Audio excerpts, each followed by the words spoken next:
Hey guys, Omar here with ABC Austin Service Express, and we're working on a service call today. Customer said there's no air inside the house, so we came outside to visually check everything first, and we found this here.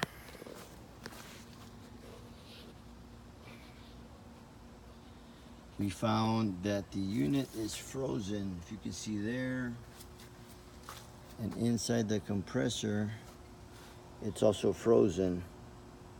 So we're going to start inspecting things and find out why it froze over.